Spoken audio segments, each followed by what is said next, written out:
कहानी अनजान गांव का रहस्य। भूमिका। बिहार के एक छोटे से गांव मटिहारी में हर शाम एक अजीब सन्नाटा पसरा रहता था। यहाँ के लोग सूरज ढलते ही अपने घरों में बंद हो जाते थे।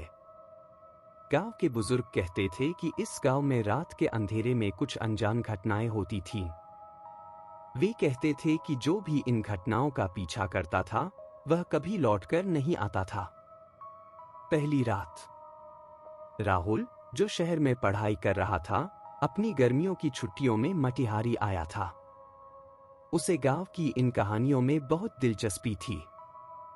उसने अपने दोस्तों रमेश और सुरेश के साथ मिलकर इन कहानियों का सच जानने का फैसला किया। तीनों ने सोचा कि वे एक रात गांव के बाहरी इलाके में जाएंगे और देखेंगे कि वहां क्या हो रहा है। रात होते ही तीनों दोस्तों ने अपनी टॉर्च और लाठी लेकर गांव के बाहरी इलाके की ओर चलना शुरू किया। गांव के बुजुर्गों ने उन्हें बहुत मना किया, लेकिन तीनों ने ठान ली थी कि वे सच का पता लगाकर रहेंगे। दूसरा रात। पहली रात कुछ खास नहीं हुआ। उन्होंने कुछ अजीब आवाजें सुनी, लेकिन कुछ दिखा नहीं। दूसरी रात तीनों ने गांव के पास के जंगल में जाने का फैसला किया। यह जंगल गांव वालों के लिए एक डरावना स्थान था। लोग कहते थे कि इस जंगल में आत्माएं बसती हैं। जंगल में घुसते ही तीनों ने महसूस किया कि वहां की हवा भी अजीब थी। चारों ओर अंधेरा और सन्नाटा था। अचानक उन्हें एक पेड़ के पास एक चमकती हुई रोशनी दिखाई दी। वे डर गए, लेकिन फिर भी आगे बढ़े। जैसे ही वे रोशनी के पास पहुंचे, वह गायब हो गई।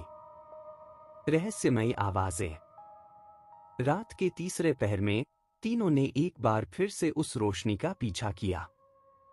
इस बार रोशनी उन्हें गांव के पुराने कुएं के पास ले गई। कुएं के पास पहुंचकर उन्होंने एक गहरी और रहस्यमयी आवाज सुनी। ऐसा लग रहा था जैसे कोई कुएं के अंदर से बुला रहा हो। राहुल ने साहस जुटाकर कुएं के अंदर झांका, लेकिन कुछ नहीं दिखा। अचानक कुएं के अंदर से एक ठंडी हवा का झोंका निकला और राहुल पीछे हट गया। तीनों दोस्त अब बुरी तरह से डर गए थे, लेकिन उन्होंने हार नहीं मानी। सत्य का खुलासा। अगली रात वे फिर से उस कुएं के पास गए। इस बार उन्होंने अपने साथ एक रस्सी और टॉर्च ली। राहुल ने खुद को रस्सी से बांध लिया और सुरेश और रमेश ने उसे कुएं के अंदर उतारा। राहुल धीरे धीरे कुएं के अंदर उतरता गया और उसने देखा कि वहां एक सुरंग थी। राहुल ने सुरंग में जाने का फैसला किया। सुरंग के अंदर उसने देखा कि वहां पुरानी दीवारों पर कुछ अजीब निशान बने हुए थे।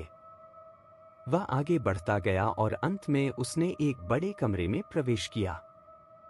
कमरे में चारों ओर अजीब प्रतीक और मूर्तियां थीं।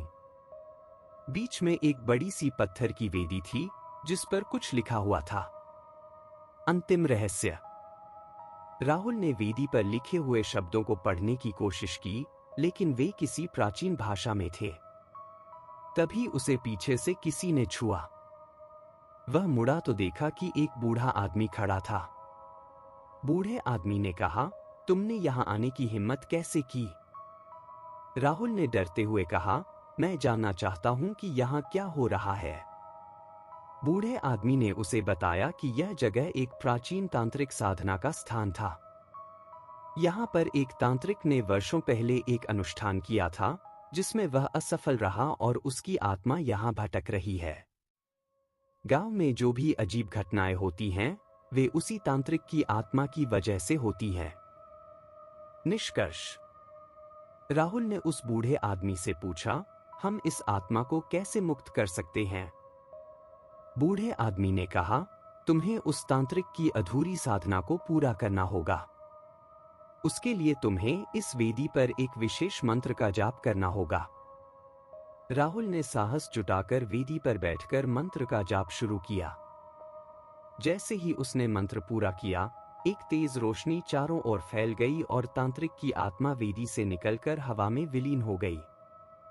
राहुल ने अपने दोस्तों को सारी बात बताई और तीनों ने मिलकर गांव वालों को इस रहस्य के बारे में बताया। इसके बाद गांव में कभी कोई अजीब घटना नहीं हुई। मटिहारी गांव अब पहले जैसा शांतिपूर्ण हो गया था।